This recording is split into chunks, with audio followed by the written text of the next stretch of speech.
cool pod. Not true. What do you mean? This is going to be the coolest pod, Nick. Is it? Oh, is it? Do you know what it is? No, I don't. I don't yet. Well, I do. Oh. It's...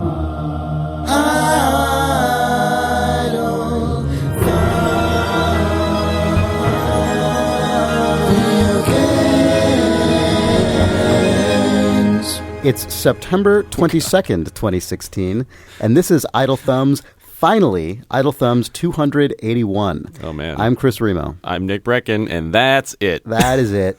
We've had a last-minute dropout today. Yeah, dropout. Literally a last loser. minute. Like, that's usually a hyperbolic comment, but this is actually at the last possible moment. Yeah. Jake had to drop out for logistical reasons, so we weren't able to get a sub. So it's just us. I like your strategy here. Just flooring it. Just 0 to 60. What do you mean? I didn't know this podcast was starting. We're in it now. It's happening. Oh, yeah. Always be I ready hope you for played a podcast game, to Chris. start. Nick, after 8 years of podcasting, actually more than that. You can just turn it on if like you a count the weird podcast we did in our old job together. 10 years of podcasting or something. Should we just do an episode of the ShackCast right now? I think that's how this should probably work. The Shacknews ShackCast. The Shacknews Please, Chris. ShackCast, yeah. So this is... Yeah. Anyway, I played a game. Good for you. Yeah. I played 2 games. One of them was Deus Ex. So this episode, I suppose, I am going to talk about We Happy Few, which was mentioned on this podcast maybe a month ago, but I don't think any of us played. Did you ever play that? No. Okay. So that's a survival, sort of much more narrative-oriented survival game than is common for modern survival games. And you possibly will talk about the new NBA? Sure. Yeah. So we'll see how this all goes. This lonely cast. Yeah. Sad cast. Yeah, sad the cast. Shacknews sad cast. So yeah, I want to hear about We Happy Few, if we could lead with that. Yeah, sure. So We Happy Few is a game that doesn't look like what it actually is to me. Right, I remember seeing trailer for this game, and it's very distinctive. It is at least the trailers show it as a brightly colored sort of 60s pop art, like kind of like high, like groovy 60s fashion. Oh yeah, kind of, and it's looks very much like a BioShock game in the particular low contrast color palette, and just the way the lighting model and geometry works really reminds me of BioShock Infinite, for instance. Sorry, I'm just looking at this guy, and this is just very Dishonored. Nice mask. Yeah, the key art for this game. Characters is like wear these like creepy white masks that are always smiling. So the game looks like it sort of looks and sells itself as a high narrative experience, and it opens that way. When you start this game, you start in a sort of document censoring office, and your job is just to go through old newspaper clippings from World War II era. The game is set in the 60s, and you're going through old newspaper clippings, and you're essentially just completely blacking out the ones that have potentially upsetting or depressing or sort of doubt-inducing information of any kind, and then you're letting the completely anodyne ones go through, and you sort of just have this like little Papers, Please mini game for like just a second, just to introduce. It's not part of the real game, but it's just to introduce the world and the character, and you go through the sequence, and soon enough you end up sort of escaping. And the premise is that in this is like a sort of collapsed Britain. This society is like sort of impoverished, like Children of Men or something, or yeah, but with a different aesthetic, I guess. Yeah, I mean, people have less agency than that because everyone sort of by law self-medicates with this drug called joy that makes them happy and peppy and unquestioning of authority. And sort of Brave New World, I guess. Yeah, it's kind of like it's very Brave New World, right? And so in the game, when you physically have these joy tablets you can take, and when you're on them, your character sort of struts around. You know, it's a first-person game. Everything is very colorful. Everything is like yeah, you're pleased as punch about everything. And eventually Hopefully the effect of the drug mode. wears off. Eventually the effect of the drug wears off, and everything is just garbage and crappy, and all the food's rotten. I mean, all the food's rotten no matter what. Yeah. It's so anyway. The game opens with 10 minutes of heavy kind of narrative presentation, where you're walking from space to space, and there are BioShock style sort of cutscenes that you observe, and then scenes you participate in. But actually, by default, the game is a permadeath survival experience. Crazy. Yeah, you can set it to not be permadeath, but I left it that way because it's the default. The default is permadeath, and it's a very interesting mix of things. Like, you start the game in, sort of sent to this, like, when the game proper, the actual real survival game, when it begins, you are in this, like, quarantine zone for people who have refused to take their joy. This isn't a spoiler because it's just how the game opens. Sure. And you sort of wander around it. You try and find food and water to survive. You have to sleep to fend off exhaustion. The vast majority of the food you find is rotten. So if you eat too much of it, you get food poisoning and you vomit, which means you get incredibly hungry and thirsty and then die. I mean, the first time I died, I ate like rotten rat meat, vomited uncontrollably, and then like staggered back, like on my way staggering back to like what I knew to be the closest clean water fountain, I died of thirst, like mere feet away from the water spigot. It was It was infuriating and tragic, but also a good not bad good experience. The annoying thing is then when you start again, you have to go through that entire introductory sequence. That's what's kind of the weird tension in this game is between its ambitions to depicting a really well realized sort of high detail world, which is for the most part I think successful. I mean, it's beautiful. Like it really actually achieves a sort of AAA-esque like production standard. It's really impressive in that regard. But the tension is between all of the details that go into selling all that world detail and narrative and the kind of systemic looping nature of a pseudo open world survival game. So like it's this is only an alpha, so it's hard to necessarily say how much of these content issues are real, but I just having worked on games, I know it's going to be hard to get around them because content is tough to just like infinitely repeat. Like characters just kind of say all the same things. Oh yeah. You can't have like a detailed dialogue tree conversation with characters when there's like an indefinite number of characters all walking around randomly because you're in just a constantly persistent survival world. Yeah. Like these can't all be individually created characters. That would be impossible. Right. And so everyone kind of speaks in weird, just like when you go up to a character, you just sort of like say a couple lines seemingly chosen at random, and they just say a couple lines back at you. But those two lines have nothing to do with each other. Right. People quote literature a lot. They just like say lines from poetry or plays. Okay. Yeah, it's. I mean, and it's trying it's a college to serve experience. Yeah, and it's trying to serve to like, paint the overall the totality of the world. Yeah. Which kind of works, but it also just sort of feels very disjointed and weird because these characters aren't really meaningfully communicating with each other in any way. Yeah. And I'm sure part of that's intentional, but it also really reveals the sort of gamey, systemy nature of the game in a way that is a little bit clashing, I think, with what they're trying to do by like having such a highly created environment. Anyway, I haven't said the name of the game in a while. It's We Happy Few. It is on Steam in what is called gameplay alpha form right now. It's in early access, I think. It must be because when you launch it, it describes itself as gameplay alpha. Right. Yeah, I don't know. So you start off so here are some interesting things about it that are actually legitimately effective. So for one thing, the game is dire as shit. Yeah. Like it is just, I mean, everyone is crying basically. Like you walk around this like Really? Because you start off in this quarantine zone for people who aren't taking their joy, right? And these are ostensibly characters who have lived their whole life, or however, I don't know, maybe not their whole life, but their adult life since whenever this program started. Presumably the idea is that Britain has been like completely ruined by World War II. That's the sense I get. Okay. And this is like a government policy that was put in place to counteract the effects of that, and now it's just gotten out of hand and turned into a terrible dystopia. That's my assumption, right, about the world.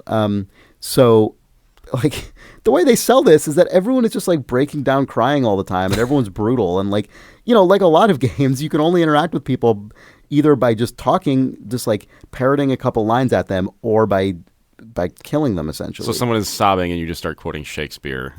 Yeah, no, that literally happened. Yeah, okay. I mean, We Happy Few is a Shakespeare reference. Right. And like, yeah, that happens all the time. Or you can beat the shit out of them and then so you're just an asshole, basically. Everyone's just kind of an asshole. Okay. And when you do it, your character's like sort of apologizing and being like, I don't know why I'm doing this. And, you know, it's all... oh, God, that's so uncomfortable to think about. It is very uncomfortable. And the game sells the discomfort well. It kind of oversells itself a little bit.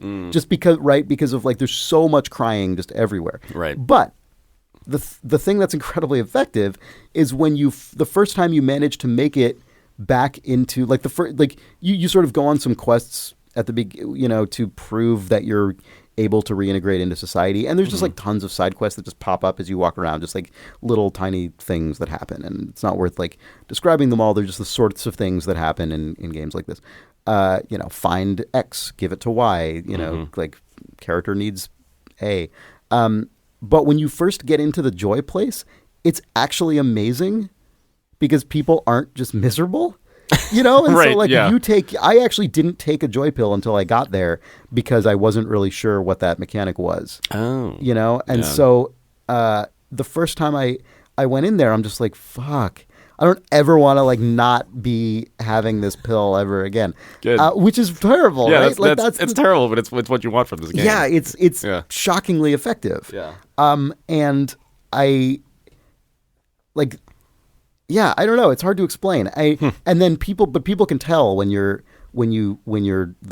effects of your drug is starting to wear out, and they start to get suspicious of you. And I found myself like literally running through the streets of this because again, I didn't really know how the mechanic worked. So I let it get too low, and I'm like, oh, well, you know, to let you into that part of town, they have to put you through essentially a drug test that sees if you have the stuff in your system. So I figured, oh, well, people can't physically see the effect of it. They need this like machine. So if I'm walking around the nice part of town, but I'm acting convincing, like they're not going to know. Nope, they know.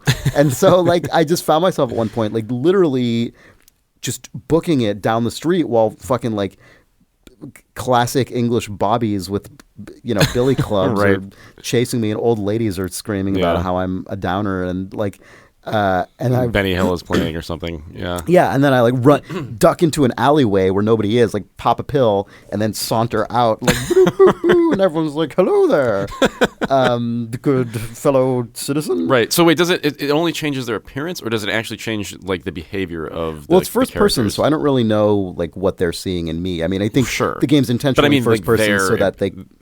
Oh, I don't know. I mean, everyone in the nice part of town that I've seen is always happy. You would say that, Chris. Well, I don't know. Everyone seems happy. Everything's. So yeah, I don't actually so everyone in the sort of like happy part of town has those white masks that you see in all of the art assets. So you have no idea if they're actually just crying inside of that mask. Well, I don't know if the mask is meant to be like a shorthand to reflect they are explicitly on the drug or what. Right. Because in the bad part of town, no one has that. But like, I don't. Like when you take the drug, you don't. Your guy doesn't have like a hand that reaches up to the camera and puts a mask on. Okay, you know what I mean. Right. So I think it's sort of the suggestion is just like this is just a way for the game to like indicate to you. Mm-hmm. And I mean, you know, because you do. Well, no, I don't know. Maybe that's not true. Because you do encounter in the crappy part, you do encounter two people who you used to know who are sad but also wearing masks. So I actually don't really know what the mask. I'm not really sure how that like, how the mask physically works. But it doesn't matter. From a gameplay perspective, It's just, it's a video game, right? Like you deal with it. Yeah. It's like, how does the Deus Ex guy carry like 4 rocket launchers and like 3 sniper rifles? Right. I don't know. He just in his mask. in his nice mask. Yeah. Yeah. Anyway, I've been just like monologuing basically about that game, but it's interesting. That central mechanic's really interesting. I love stuff like that in games. Like, it reminds me of something like Don't Starve, even, where I don't know how much you played of that game recently. I haven't played that much, yeah. So, like, not recently. There's a sanity thing, and, at a certain point, and there are, like, different things that affect it. Like, one thing is you can just put, like, nice clothing on, and it, like, keeps you from going crazy. But then eventually when you do go crazy, like, just weird, like, monsters just start coming out of the woods all the time. And because that is a survival thing, and you're playing it for a long amount of time, like, it just makes you insane. Eventually, just you yourself are just like, oh my God, like, this is obnoxious and horrible that this is happening all the time to me. And it actually just, it's like 1-to-1. It's like a perfect, So that's cool. Yeah.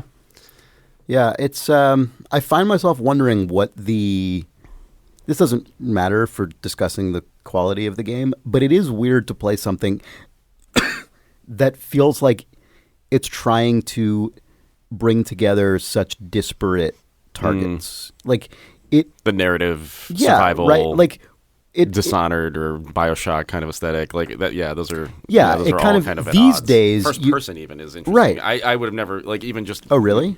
Well, because when you were describing survival, I just now think like, it's like a top down like Don't Starve thing. But there are a lot of like, I mean, I guess first person like, survival is like a huge Steam genre. That's true.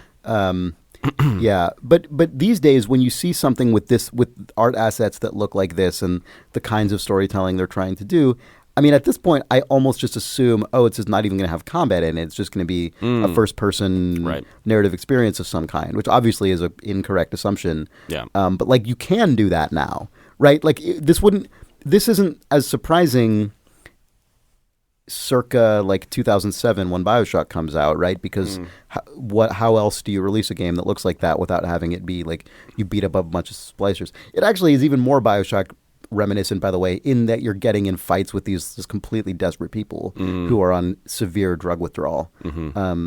So like, it's oddly resonant with the original BioShock in a lot of ways. But but the game. So maybe this conflict that I'm describing would actually be lessened if I didn't have permadeath on. I don't know how the game works. Oh, you can without toggle permadeath. it. Okay. Yeah, it's a toggle, but it's default to on. And so I played it that way because I figured, well, it's defaulted, so they must have made the game intentional. But maybe if it's not, maybe it is actually closer to a BioShock because you can keep starting out. I mean, it definitely has like plot events you go through, like I'm on my second playthrough, and all the beginning quests are identical. Right, so like it's not like it's sort of just randomly generating disposable quests. Right. I mean, there might be that also, not as far as I can tell, but you could theoretically put randomly generated quests in a game like this. So you could also add them in, but the core, like now you have to get to the next part of the map. That stuff's all completely the same. You have a character who's always the same. He's the same guy with the same name every time you play, and he always has to do this first, and always has to like fix this bridge so we can get to the next part, and that always happens.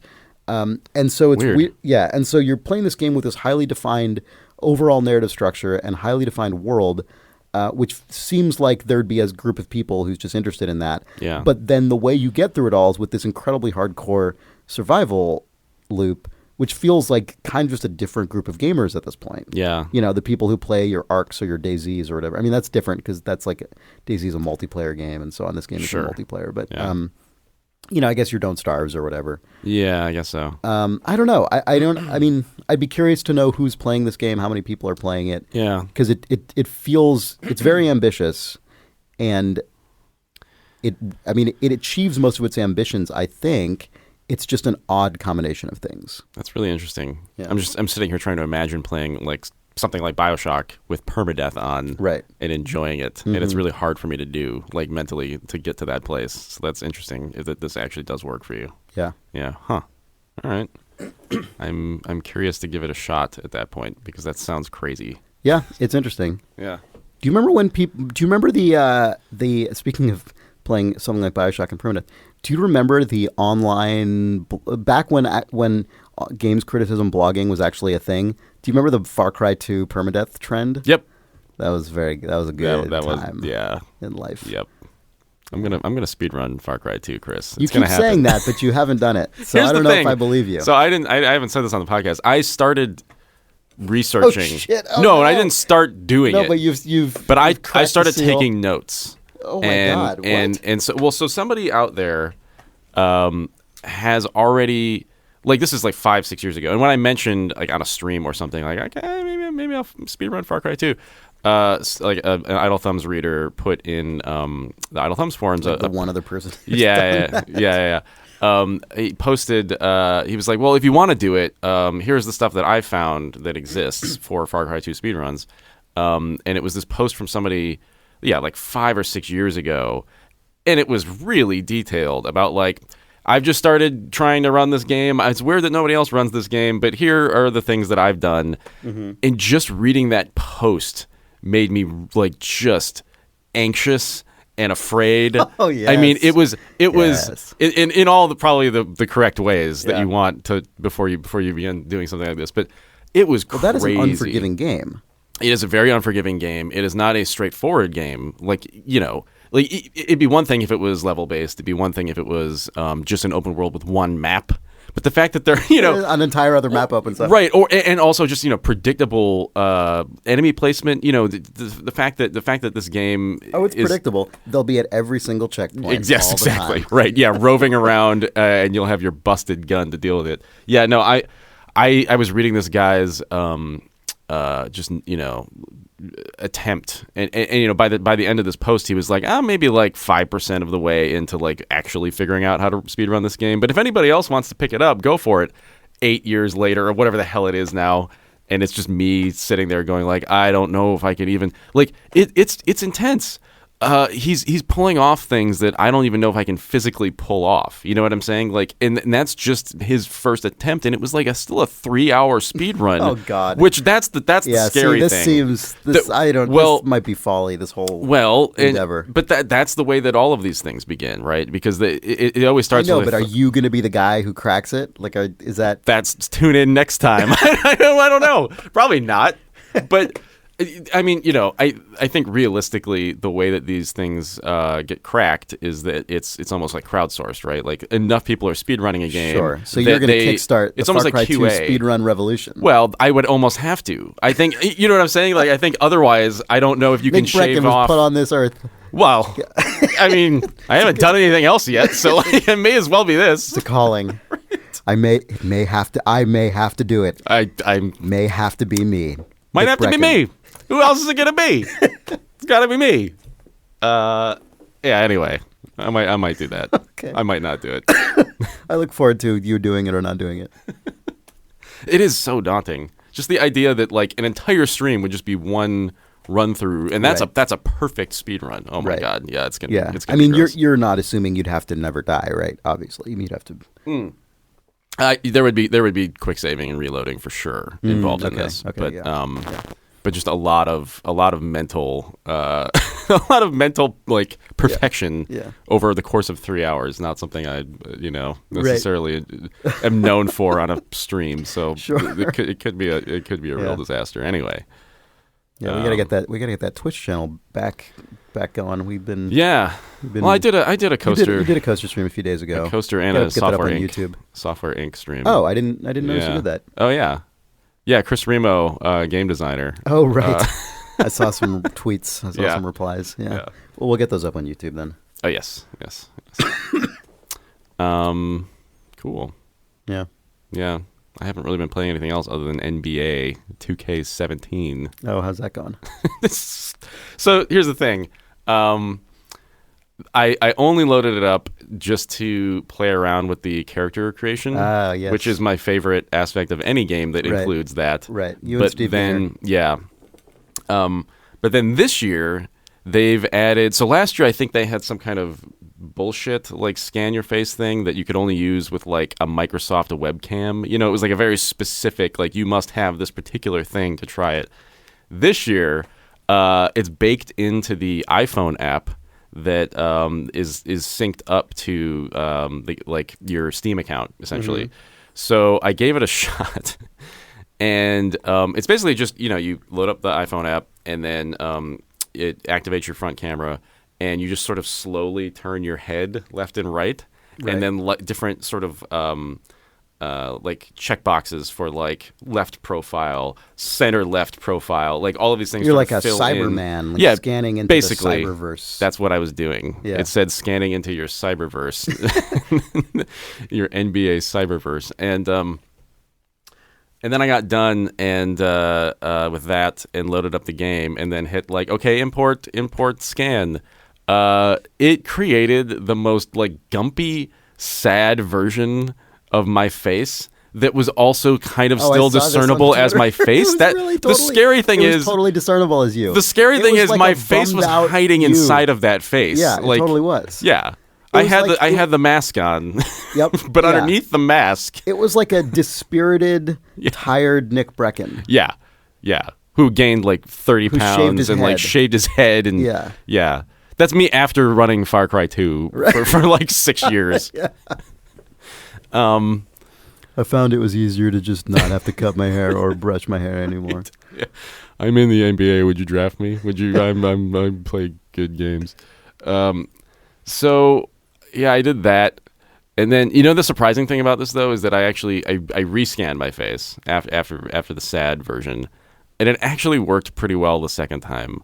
I think it might be the first good version of the scan your face. I don't know, genre of cyber interactions. Because this has been a thing for a long time. Like I can remember like an N64 game that did this, right? Where it would just kind of like texture map a picture to a bad. Where did it get the picture? I don't know. I think you had to put it on a memory card somehow. What? Yeah. No, there were weird versions of this kind of thing. Did it somehow connect to like the Game Boy camera? Maybe. Yeah, it was something weird like that. Like, insert something into the RAM expansion port and now you've got like your face on this game. Or maybe I don't remember, but I know that they've this has been a thing for a long time. And it finally I think it's finally been halfway realized by this game. And then I played a little of the game. Super Mario 64 camera. Oh no, this is just a licensed camera.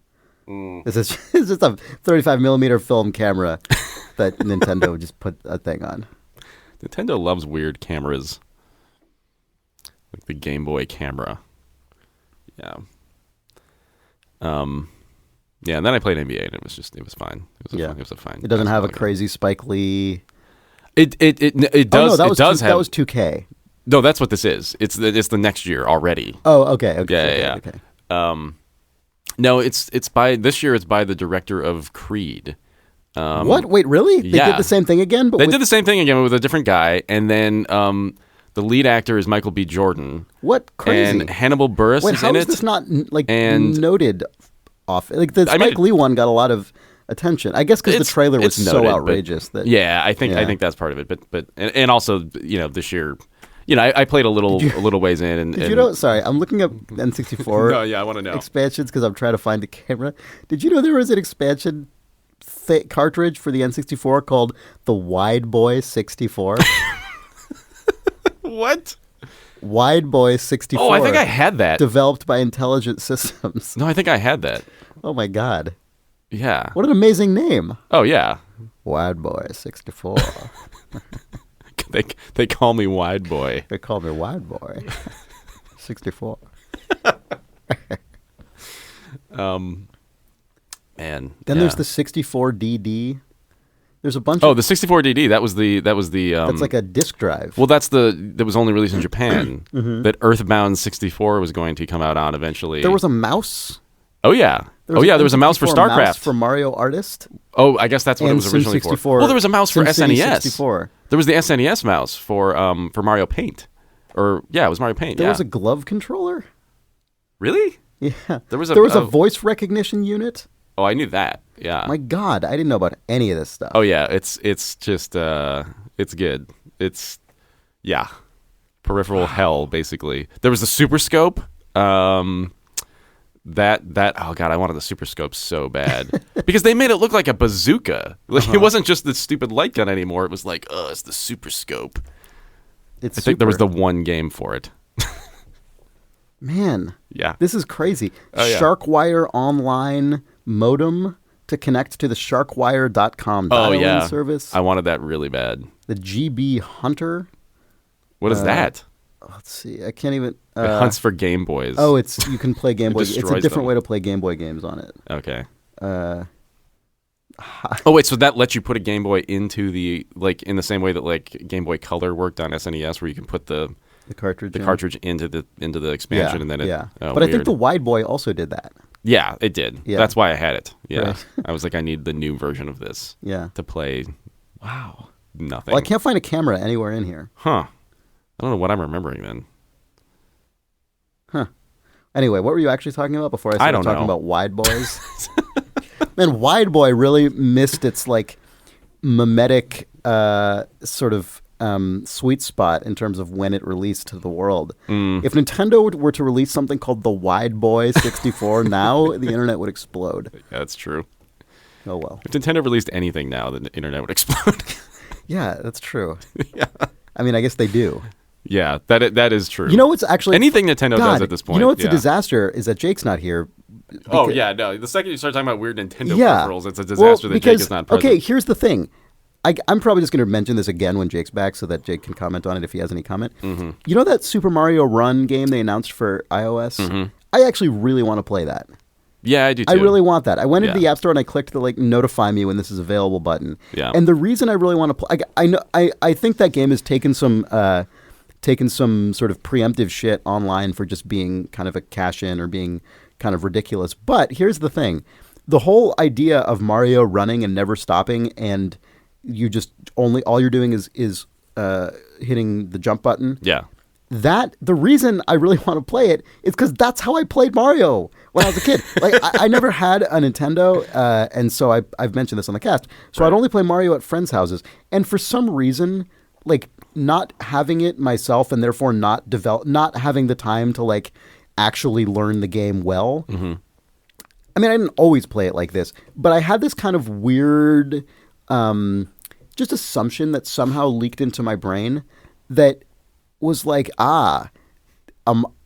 if you're really good at Mario, you should be able to play it by always running forward and only jumping. Right. I had this weird, like, this wasn't a conscious, like, manifesto that I actually thought about in my brain, but it was just kind of a weird, like, instinct that, like, the sort of, like, platonic... The wizard would always hold forward. The ideal of a Mario level Yeah. is one that can be completed by just expertly only needing to jump while constantly running. I mean, it's true. I mean, that like theoretically, that is the best way you could play that game, right? I mean, like there's well, nothing... but there's some levels that actually you physically can't. Like you have to stop and go down a pipe or whatever. I mean, like there are. Oh, so that even that to you was like, not something you were. I mean, like you never went down a pipe? No, it's not that I never did it. This wasn't like a hardline position. I'm done with pipes. I'm done with pipes. Mario, I've had it with these pipes. I got no time for these Mario pipes. in the toilet? Yeah. Disgraceful. No, this wasn't like a uncompromising position, nor was it even a consciously held position. It was just kind of like a sort of just like nudge in my brain that was just like, oh, it's just kind of somehow like intangibly better. Right. It's like it's like elegant. I had this like weird, again, very non-specific, non-concrete idea of like, oh, elegant game design in a Mario game is when the level is constructed such that this is possible. You know what I mean? It's true. And so when I got into my big calculator Mario phase in high school, where I was designing Mario levels on the TI-86 version of Super Mario, I would often, I had two kinds of levels I designed, right? One of them was just the brutal disaster of like jumping from one water tile floating in the air to another water tile floating in the air in between mines and shit. Right. And then the other was like, you make the beautiful, elegant level that can be completed by constantly running to the right and just jumping at the exact necessary moment. So 20 years ago, you were designing Super Meat Boy and Super Mario Runner without knowing it. Yeah, exactly right. Yeah, that's exactly correct. And so because of that, I'm like, oh my God, well, they made a Mario game that is actually... by its own design requirement, the completely uncompromised version of my like 8-year-old kind of just pointless instinct. Right. Yeah. And so I'm actually really excited about it. Yeah. That's cool. I mean, I assume it'll be good just in the sense of like polished and well designed because it's it's a Nintendo Mario product. Have you played much Super Mario Maker? I've not because I don't have a Wii. Okay, God, that's crazy that you haven't, because that game is, first of all, like, what you did as a kid, but just on the internet. But that also, like, a lot of the levels are designed around that concept. I mean, now I'm just a shitty lazy adult, so I'm not going to go put all that time. Well, that's true. I did the same thing. It's like, I'll make a bunch of Mario levels. No, I put 3 blocks down, and I was like, I don't need to do this. I mean, I think it's awesome and amazing. Really, it's really cool. Yeah. I'm glad other people have brains that allow them to do things for no reason. I downloaded I already did this podcast for no reason. That's enough. Yeah, that's true. I mean, I like the podcast. And I would continue to and will.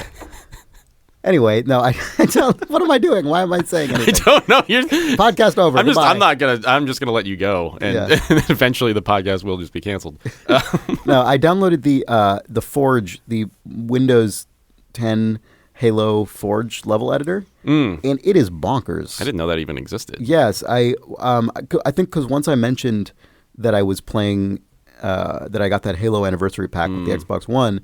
I don't know if it was for that reason or just by coincidence, but someone tweeted at me that this Windows Forge level editor exists, and so I downloaded it. And it's crazy. I mean, it seems incredibly powerful. Yeah. But I ran into that same thing where I'm like, to be good at this and to make anything worthwhile, I have to like learn it and put time into it and really like put a lot of effort into making something good. And am I really going to do that? No. Yeah. Because I'm a piece of shit. The only reason I think I'm able to do that with Planet Coaster is that I'm streaming it. I think if I wasn't streaming it, I don't know if I would have because it's fine detail enough that, like, unlike something like Theme Park or whatever, like Roller Coaster Tycoon even, you can just chunk things down and just immediately have something that's just kind of functional and fine. Yeah. But with Planet Coaster, you kind of can't do that. Yeah. I mean, if you do it, because the graphics are of a certain fidelity, it just looks like garbage still. And so you have to, like... There's also kind of a difference, which is that this is sort of a... For some people, this wouldn't actually be a distinction, but in some cases, I think it is a distinction. Planet Coaster is an actual game, so like the editor itself is also part of a game loop, right? So that's true. You can like say go now, and little people will start walking around your thing. Like you to can test your Halo level, feedback. it's like you can test it with bots, but for it to actually do the thing it's meant to do, you have to then put it out there for human beings to use, and it's like that's the part that I don't. That is kind of like puts me in a mode where I'm just like, I'm really glad this exists, and I'm like incredibly excited that other people are going to get really good at it. I probably won't. Yeah. But with Planet Coaster or like any builder game, really, it's like that's the editor part is actually the game itself. Right. So it's a little bit different to me. That's true. That's true. Anyway. Yeah. Should we take a break? Yeah, let's take a break. Video game. This episode of Idle Thumbs is brought to you by NatureBox. NatureBox will send you snacks from a dizzying array of delicious and varied collections of foods, things you can eat, snack on, munch on, according to your every whim. They will send these to your home or office, and you can browse through just a ridiculous list. All kinds of crunchy things, chewy things, savory, sweet, little meal packs now they have, dips, Tapenades? there's at least one tapenade in there. Thank God. I believe. Yeah, it's bananas. There's like bananas? I'm sure there are things with bananas in them, yes. If you go to naturebox.com/thumbs, you can get your first box of NatureBox snacks on them, but only at naturebox.com/thumbs. They will just send them to you. It's risk-free, so why not give it a shot? And if you like it, you can keep picking from their crazy array. I mean, we've gone through this list before. I'm not even gonna start with you this time because it's outrageous. You should go to naturebox.com/thumbs and browse through what they have because it's every time we do one of these ads, it gets more overwhelming. Nick, I know you are a longtime NatureBox subscriber. Yeah, it's quite a treat. It actually is a treat. It is, Chris. I mean, they send you treats. It is myriad treats. Yes, NatureBox. Indeed, it's myriad treats. naturebox.com/thumbs. Get your first box on them, courtesy of us, I guess. Yeah. naturebox.com/thumbs. Thanks, NatureBox. Thanks. Video games. This episode of Idle Thumbs is also brought to you by Blue Apron. Blue Apron will send you all the ingredients and recipes you need to put together incredibly delicious and varied meals in your own home. I was blown away. For instance, I talked a lot about this particular meal I made on Blue Apron a while back that had like dates and ground lamb and beef. It was this like Moroccan tagine. Seriously, that one Blue Apron meal put me on this Moroccan cooking kick that I've been on for months now. Yeah. Because with Blue Apron, you make 3 different meals every week, and each one typically uses a different protein. You can also get vegetarian meals, but I just got obsessed with the particular flavors and ingredients used in that style of cooking. And like, I've just made a ton of that stuff now, even when I'm not making a Blue Apron thing. And it's been amazing. Yeah. Like, that is a really cool thing to have been exposed to me. You made that dish for me and Jake a couple of weeks back. Oh, that's true. Yeah. Yeah, it was really good. We had sort of a little dinner party Yeah. at my apartment, and I made this like, I combined the Blue Apron recipe that is the actual one I'm talking about with some like more ambitious, like big things that I found elsewhere. Big stuff. Yeah, it was good. Yeah, that was like and that was just like a fun. I just spent like half my Saturday doing that. Yeah.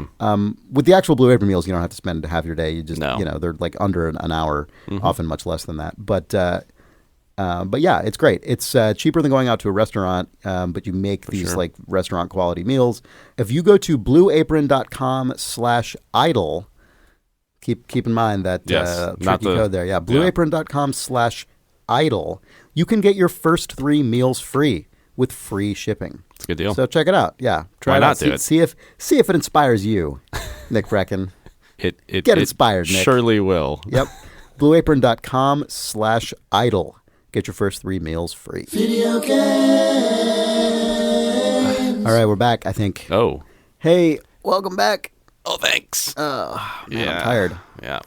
So are you, I gather. Me too. Yeah. Yeah. It's that allergy season, Chris. I've never had allergies, so I don't know what that is. Got those sniffly allergies. Yep. I was that just sick last week. Flonase. Someone pointed out Yeah. someone thanked me last week for pushing through my sickness to record the cast, because I didn't mention that I was sick, but apparently I sounded like, I didn't even realize I sounded sick. So I'm sorry. Surprised that they if you- singled you out and not like all 3 of us, because we all sounded Well, sick. no, And I was actually sick. I don't know if you guys were. I think I was as Oh, well, really? Okay. because I was hammered after that for like 2 days, Yeah. just fucking destroyed. Yeah. Anyway, this is good podcast. Oh, I know. stuff. Only the best podcast on Idle Thumbs. Yeah. We vet every moment of Idle Thumbs exhaustively. You don't want to know all the shit we reject Oh yeah. for this podcast. No. It's a disaster. Oh please. We actually used to do top that. Quality, we actually used like, to. In the old days, we'd sometimes re-record entire episodes if we didn't think they were good enough. God, those were the days. Can you imagine having that much time now? Can you No. imagine having just Well- like the excess time in your life to do that? I mean, I can, but Really? yeah. I mean, I guess I can imagine it. Yeah. But I can't imagine it's likely. It would not to ever actually occur happen. again. No. Yeah. We would just, God, those were just marathon sessions. Like, oh yeah. Oof. Oh, just thinking about it. Oh yeah, there were times where we'd be in my apartment for like 6 hours straight. Yeah. Recording. Well, it'd be like 10:30, and we would say, "Oh, that was a bad one. Let's just do another one." Yep. And then because Jake and I are idiots and we couldn't stop laughing about something, we'd have to like separate ourselves into like the hallway. That's just true. to even get an intro Just to get out. the What intro a out, stupid thing. Yeah. Yep. Yeah, you guys couldn't make eye contact. Yeah. Oh God. Yeah. Stupid days. Yep. Anyway, you want to do some reader mail Sure. in the spirit of those early podcasts? Oh yeah. And every other podcast we've ever done? Yes. Okay. Craig Irvin writes, multiplayer and the fruit of randos.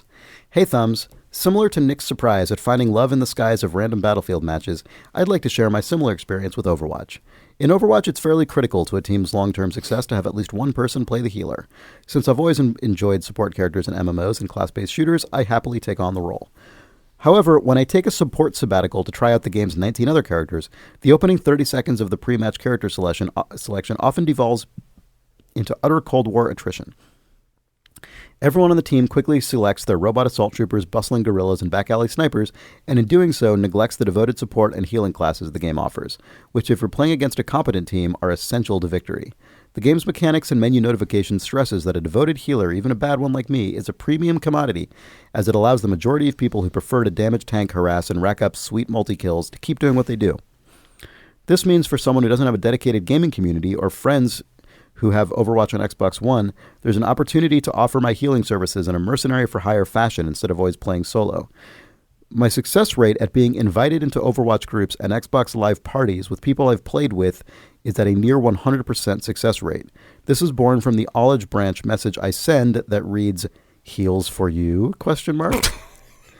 It is in this environment I've had some of my most fruitful and enjoyable Overwatch experiences, but also have witnessed what appears to be every subsection of regional North American existence. Given that I have no mic, it's an audio anthropological tour, as 20-somethings fiercely debate Austin wine culture while holding the defensive front at Point Gibraltar, or a group of soft-spoken teens swiftly admonish their peer for swearing as his Farah is shot out of the sky. I've seemingly been witness to every demographic composition currently on offer. For me, they were the means to an end, the ability to play with folks who would hopefully communicate more than a team of 6 randos.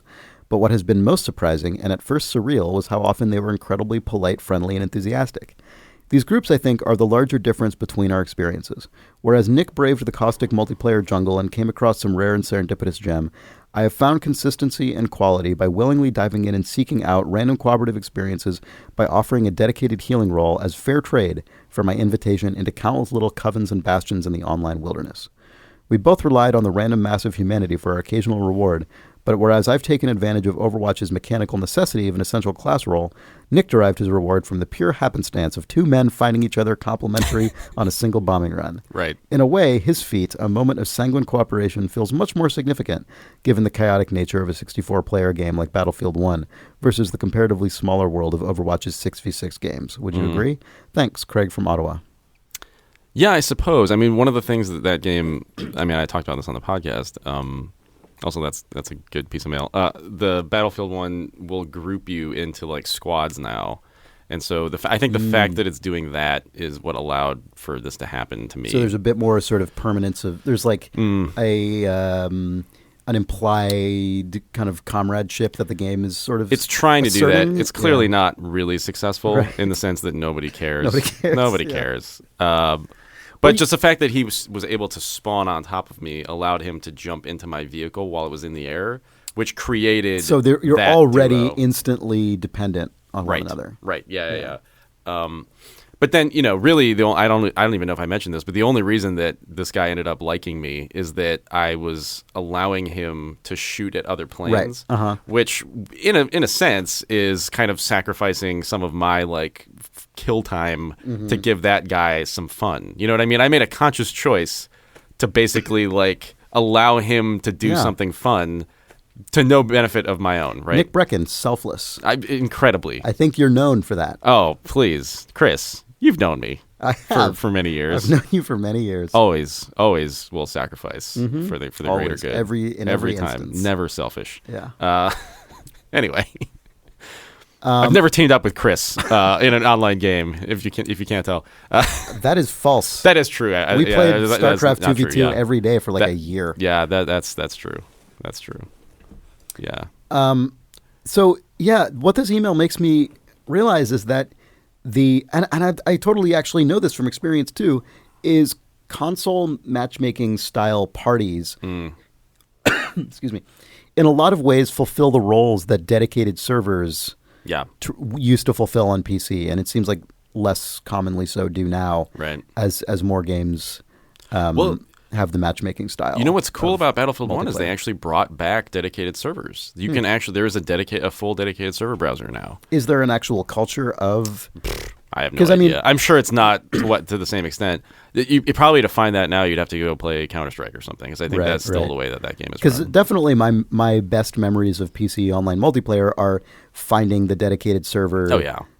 Or I guess in a game like StarCraft or something, which was always match made, channels. Yeah. Lobbies. Yep. Yep. Oh, man. And when they took those out of BattleNet, people freaked out. Yeah. Well, I met like close. I mean, not friends who I ended up ever meeting in real life or anything, but like close, teammates who I would talk with multiple times a week in a StarCraft lobby, and we'd all play together and got better together. And that was, one of the ways I got better at StarCraft when I first played it. Yeah. And then, PC shooters traditionally had dedicated servers that you'd wander into, and sort of they'd have different cultures and different regulars. And it's a bummer that Dota is so just Dota, because I mean, I don't want to say that game is exclusively populated with despicable people, but certainly it is the case that just the way that the mechanics of that game operate, you are more inclined to be angry with somebody that you're playing with than you are to thank them for doing a thing for you, I think. Because there's always the perfect version of a Dota round in your head, and it's almost like if you're not meeting that bar, then who's to blame now? And you think that's more true than other multiplayer games? I think so, because I think other multiplayer games are less... well, first of all, the rounds in Dota are so long that it's almost like the investment... to enjoyment ratio is just at the far end of that scale, right? So I think the fact that it's top down and on a map also makes it more obvious when your teammate fucks up. Whereas, sorry, We're in dying. Overwatch Chris or is any right shooter, now. really, Yeah. people are just dying and respawning all the time, Yep. and it's hard to be super visible. I mean, you can definitely see. There are times where you can just see someone drop the ball, but everything it's so chaotic that it's kind of hard to even be aware of. If someone's literally just on the opposite side of a wall, it's hard to even know what happened. Exactly. But the thing that bums me out about Dota is that that it would be the perfect game to just hang out and talk to people in, and it was for me for a while and I just played with people that I knew who I liked talking to. But it feels like the kind of game that should be pulling people together, and I think because of the way the game functions, it just doesn't. It's just you just hate everybody by the time you're done playing, and then you play again and hate your life. Anyway, Dota's really good. I should probably. Sean's been getting back into Dota in a big way recently. He's been streaming on the Idle Thumbs Twitch channel at idlethumbs.casino. Yeah. Also accessible at twitch.tv/idlethumbs. Also accessible somehow, I still don't know how or why, accessible at twitch.tv/wizard. Yes. Of a quality. Somehow that is a thing. I'm really pleased that Twitch somehow has just made that true. Yeah. So I guess there has been additional streaming going on for that reason as well. Speaking of StarCraft, I want to play the new 2-on-2 mode. They in the latest update, it's called Archon mode. And you're playing as one army with two people. Right. I forgot but about it that. forces everybody to do that, which then makes it an actual mode as opposed to something that you could just always do if you wanted to. Be interesting. I feel like that might either be my favorite thing or just something I can't stand. But maybe it's. But it's going to be an extreme. It's going to be one of the two things. Yeah. No, I can see that. Yeah. All right. Well, let's see what other kind of email we've got here. My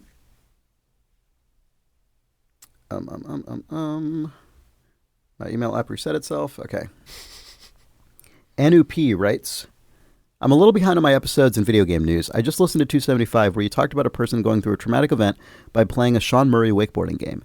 You then start the next episode talking about No Man's Sky and Shaun Murray going on Colbert, Twitter, and other channels to promote the game. From there, you elegantly segued into talking about last week's episode and Shaun Murray wakeboarding again. You guys did not bother clarifying these were two different people with the same name. The whole episode, I thought it was a Shaun Murray podcast and spent a few minutes trying to Google the reason this person I've never heard of was now relevant. Sadly, I discovered one is spelled S-E-A-N and the other S-H-A-W-N, and my dreams of a wakeboarding space simulator designer were shattered. Anu and very dusty Kathmandu. Man. It is really a shame. It is a shame. It is a shame that the guy not the same who guy. Went on Colbert and hyped up the entire internet is not also an extreme sports star. He might be. We don't know. Licensed his likeness. Well, that's true. He definitely didn't do that.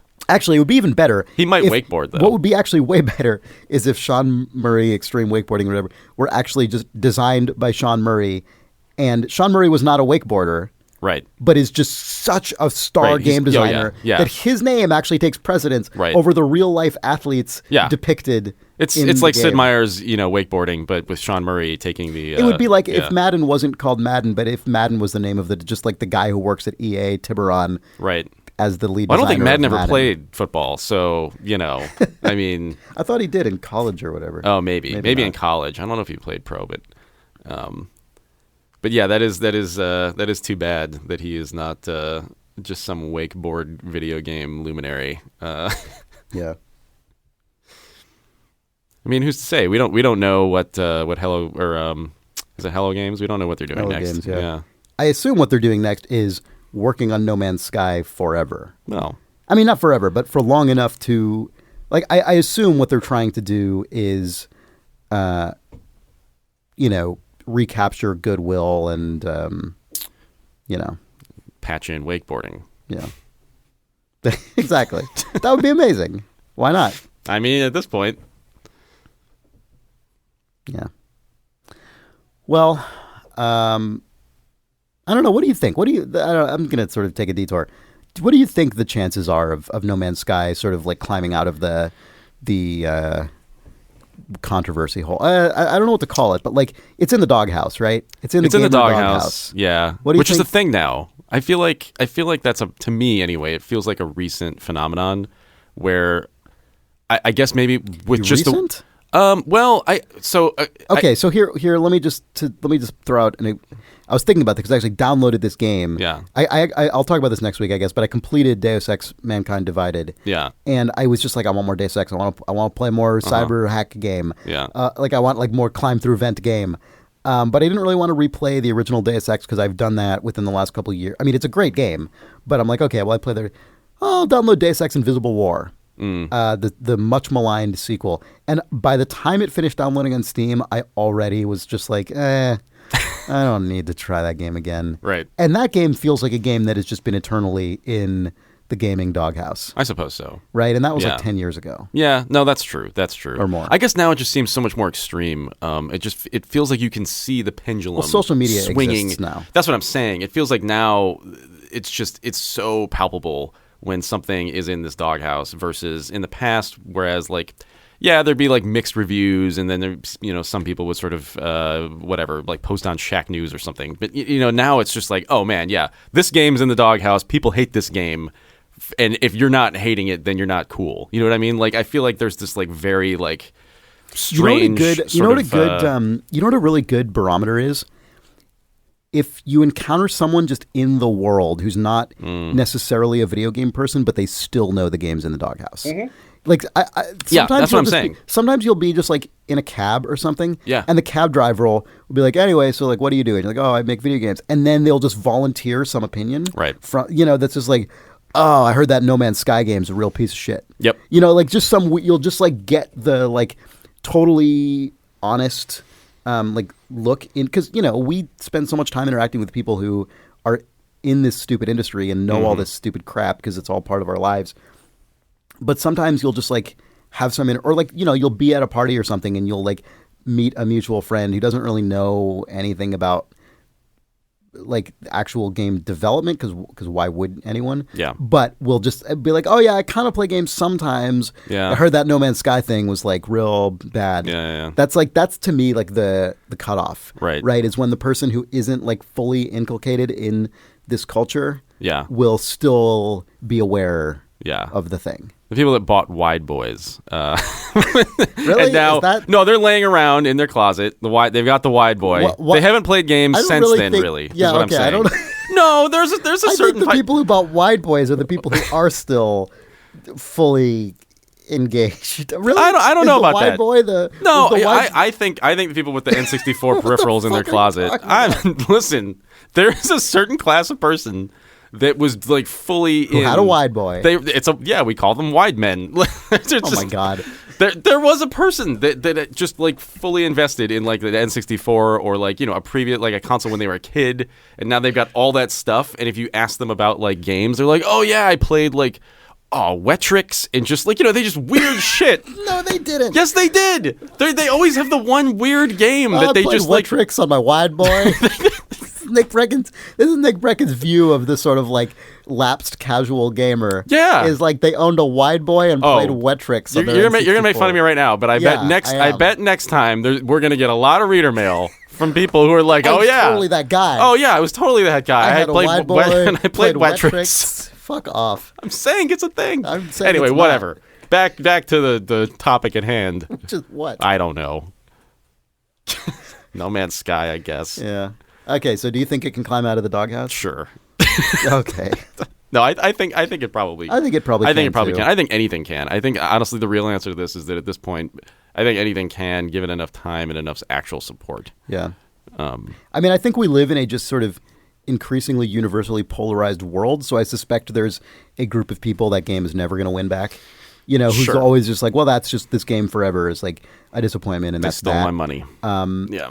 But yeah, I agree. I think that if they actually within a year have just like a bunch of totally amazing free patches, which there's no reason they couldn't do. Right. If that game clearly made so much money that there's no reason it couldn't be supported Yep. for quite a while. Yep. That yeah. There will be the sort of comprehensive Reddit post that sort of highlights all the reasons why you should be playing No Man's Sky again. Right, exactly. It will Right. be and then you that'll can just make see it to Kotaku. And then, oh yeah. It will just be like, now's the day you go back to it, and then everyone will go back to it, almost as if it was like a it'll press be the, release like, or something. right, But it's just right, but some it's coming guy's from- Reddit post. Right, exactly. The second that it's a guy who was like, I like you threw No Man's Sky into my trash bin and cried in tears Right. and everything. But today, But now I've plugged it into my wide boy. Yeah, It's taking the place of Right. Wetrix in my gamer heart. I'm telling you, that's a person. Okay. I believe that it's a person. That I'm willing It's Shaun Murray. I'm willing to concede that Shaun Murray played Wetrix on his wide boy. All right. Okay. Cameron Lord writes Great name. writes in about the rise of the pizza robots. So this is a link to an article on phys.org, like PHYS, like physics.org. The headline is, Hungry Startup Uses Robots to Grab Slice of Pizza. The article reads, did robots help make your pizza? If you ordered it from Silicon Valley's Zoom Pizza, the answer is yes. The startup, which began delivery in April, is using intelligent machines to grab a slice of the multi-billion-dollar pizza delivery market. Zoom is one of a growing number of food tech firms seeking to disrupt the restaurant industry with software and robots.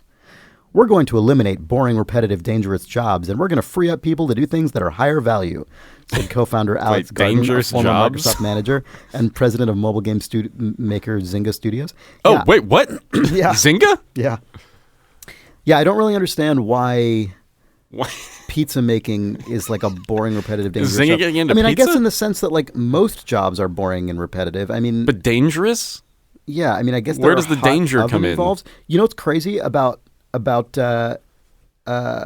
this guy, Alex Garden, whose name I recognized, and I just realized why, co-founder of Relic Entertainment. Oh my God. Yeah.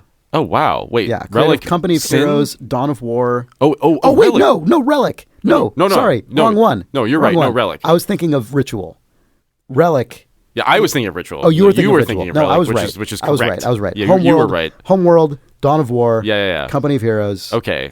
Yeah, classic RTS. He's no longer studio. there, or he's. Oh, he left a long time Oh, ago. okay. Yeah. So yeah. he co-founded Relic. Yeah. It is now into making. Now he's making Pizza robots. robots. So what do they actually do? It never really explained like what they do. Oh yeah, sorry, we interrupted the Oh yeah.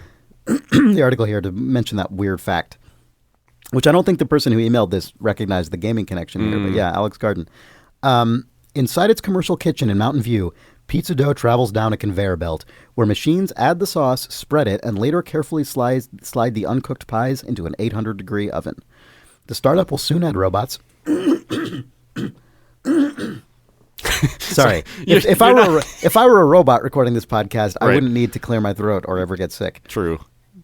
Inside its commercial kitchen in Mountain View, pizza dough travels down a conveyor belt where machines add the sauce, spread it, and later carefully slide the uncooked pies into an 800-degree oven. The startup will soon add robots to prep the dough, add cheese and toppings, take the pizzas out of the oven, cut them into slices, and box them for delivery. We automate those repetitive tasks so we can spend more money on higher quality ingredients, says Julia Collins, Zoom's CEO and co-founder. Oh my God. There will always be a model here at Zoom where robots and humans work together to create delicious food. All right. I wasn't like my skin wasn't crawling until the last two Oh, yeah. sentences there. And Oh, now yeah. it's just fully Yep. Yeah, crackling. Like, oh my God. In Silicon Valley and beyond, tech startups are building robots to help reduce labor costs, speed production, and improve safety in the restaurant industry. San Francisco-based Momentum Machines is building robots to make gourmet hamburgers. Fuck off, gourmet hamburgers. Oh, man. Let's not even talk about gourmet hamburgers. And BistroBot, another San Francisco startup, has designed a machine that makes sandwiches while customers watch.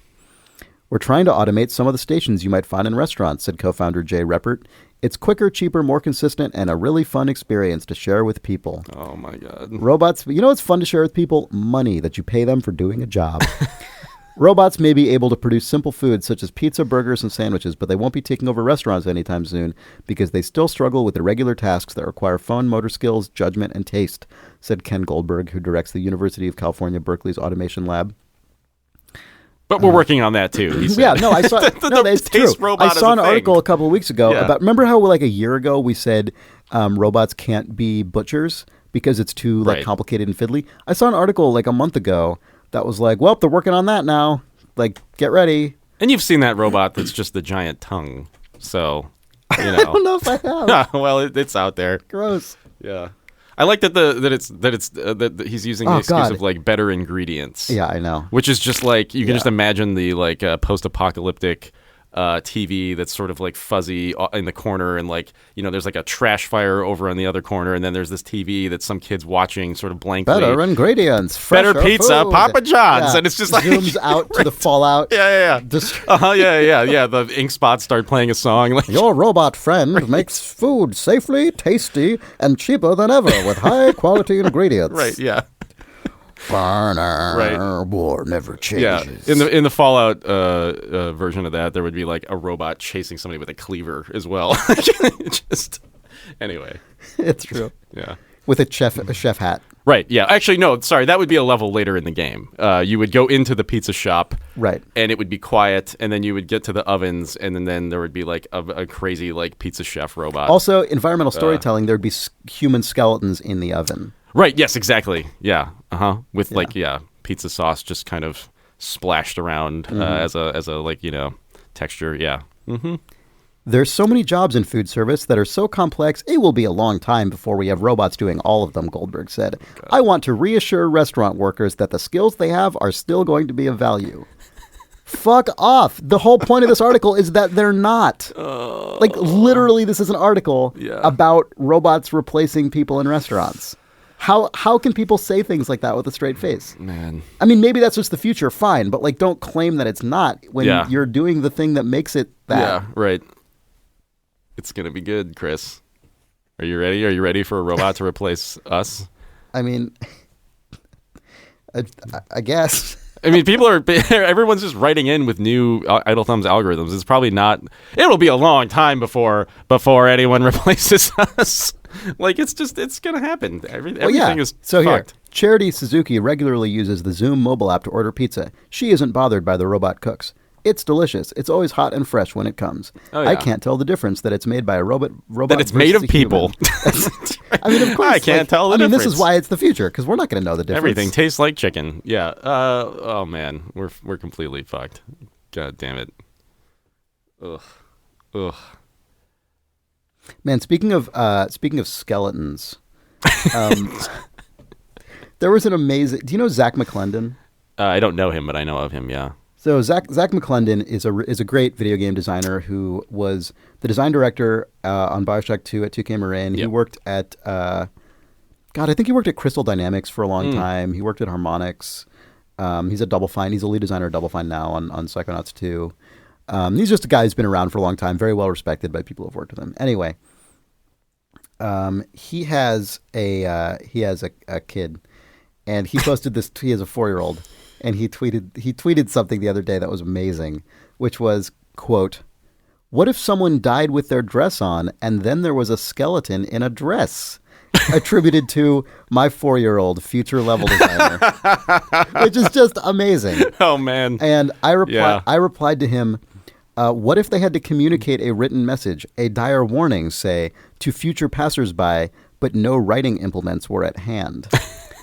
And then he replied, "I just sprung this challenge on her. The answer, they would use makeup."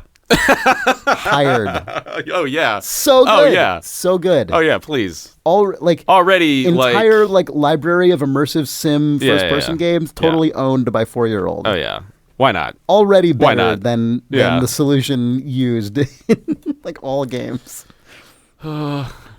That's okay. And by the time that 4-year-old is able to actually apply for a job, a robot will be able to put a skeleton in a dress. We'll be able to paint blood on a wall and design. Yeah. Oh yeah. Yeah. That's true.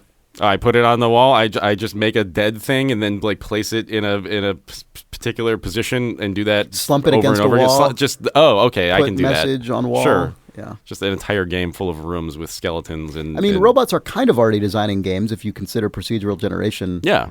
It's just a matter of when. Actually, No Man's Sky even has this. You find weird crashed. Maybe ships eventually you only need one person to design a game because you can tweak all of the algorithms that generate. I don't know. Who's to I say? can just say algorithms. Algorithm. And it sounds maybe like a real someday. thing. That's what that whole article was. Maybe someday everything will be like algorithm. this. It probably will. What are we talking about? God. I don't know. So, quickly.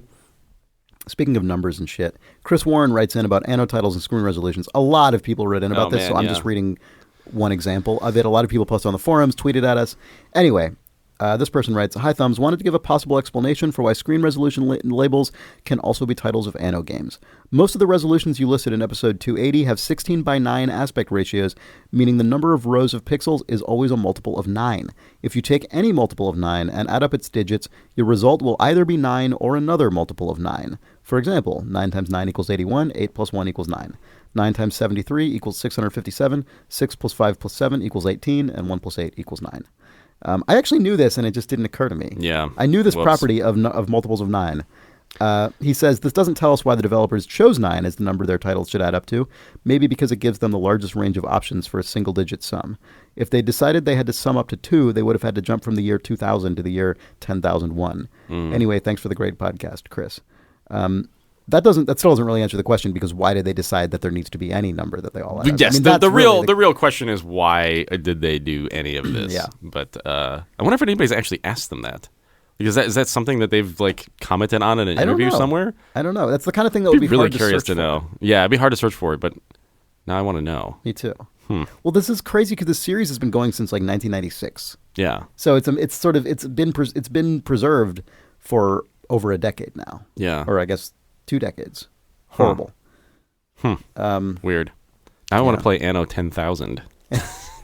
That's not a valid Anno name. Well, whatever, 10,000 and yeah.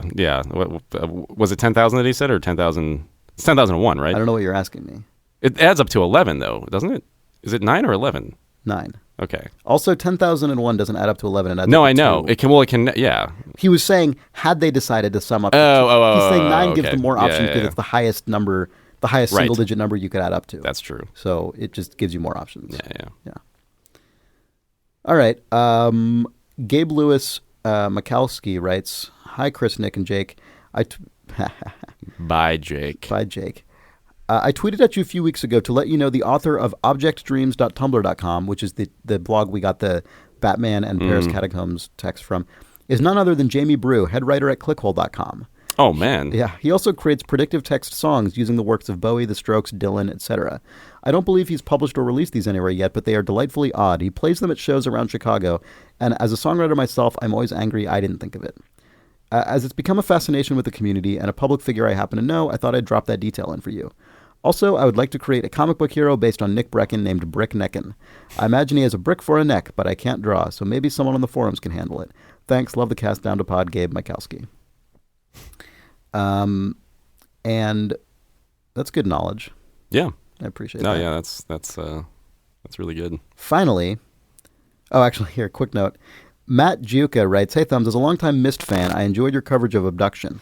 Since you kept mentioning the FMV cowboy dude and compared him to the two brothers trapped in the books in Myst, I have to point out the cowboy is played by Robyn Miller, co-creator of Myst, who played Cirrus, the guy trapped in the Red Book. Yeah. Cheers and thanks for the podcast, Matt." So I assumed that was probably the case, but just didn't know, or you know what I mean? Like it's just like you kind of have a pretty good idea that this guy was one of the two dudes, but like I did not know that for sure. That's really good. I'm glad that that's the case. Well, speaking of Obduction, Robert Pren writes in, inspired by the fictional vulgarities last week, I made a sci-fi swear phrase generator. You can check it out at tinyurl.com/marfing-barfo. Marfing Barfo. Keep casting the good pods, you quotey wizard movers. Robert Pren. P.S. Sometimes it randomly makes real vulgarities. Sorry about that. Oh, man. So let's look at some of these generated swears. Father Harding Bysterd clone. Huncher. Borg of Wad. Cap Clump. Nick Breckon, you mother shicker. Nick Breckon, you is. Nick Breckon, you A-bit mother. Nick Breckon, you dump of an arc. Dump of an arc. Nick Breckon, you rat of a moonishule. Nick Breckon, you clump slithing easthole lizard. Nick Breckon, you rabbit jarking luthole rucker. Nick Breckon, you lizard of a bastard. Nick Breckon, you ace ship Borg. Nick Breckon, you snake of a ass. Okay, that's just a real insult. Nick Breckon, you buttholio. all right. Nick Breckon, you snake of a bastabot. It works really well. How are you holding up, Nick, under the weight of these brutal owns? Brickneckin doesn't take any of this. Nick Breckon, you dithclot. Nick Breckon, you clot fowker. Nick Breckon, you botfu shipper. Nick Breckon, you rabbit samner. Nick Breckon, you gall rabbit. Nick Breckon, you paper. That's just paper with an extra P. With an extra P. With apostrophe? Yeah. Apostrophe? Nick Breckon, you snake of dick. Nick Breckon, you rabbit roosing krupp wizard. That's enough of that. That's pretty good. I highly appreciate this. Yeah, so no, it's really, you can really find good. this at tinyurl.com/marfing-barfo for 10% off. Right. Sci-Fi Swears. You Marfing Barfo. You snake of dick. You. I'm gonna just throw those into my vocabulary. That's just good stuff. Yeah. No, you know what's funny is it actually works. Like that is, I can imagine like a Battlestar Galactica, like a sci-fi TV show. Like all of these were in Dune at some point. You lizard sacking Hatborg. You fap. You living Bavard Lord. You buckhole. You head of ass howl. You Borgwalker, you Abot, you buckle green-blooded rat, you nake-nunching bastard bat, you mouncher, you at-hole clot. Take that. I've taken it. All right. Thanks for listening to Idle Thumbs, I guess. If you like this podcast, please tell a friend. Please tell your fellow Jake. moof markers. Yeah, tell Jake how much you liked this episode. How jealous will he have been of this recording process? Not that jealous. That's true. Consider rating us and reviewing us on iTunes. It helps out a lot and helps us grow the show audience, a thing that is hard to do, you'd be surprised to learn. You can find our website at idlethumbs.net/idlethumbs. All the rest of our shows are also at idlethumbs.net, including the Idle Book Club, Idle Weekend, starring Danielle Riendeau and Rob Zachney, 3 Moves Ahead with Rob Zachney and friends, Terminal 7, a Netrunner podcast with 2 Netrunner dorks. There's other back catalogs on there. Yeah. idlethumbs.net for all of that. We're on Twitter at twitter.com/idlethumbs, on Facebook at facebook.com/idlethumbs. You can send us email about our terrible robot future or alien swear words at questions@idlethumbs.net. Other topics as well, if you desire. Thank you for listening. Thanks. Goodbye. Bye.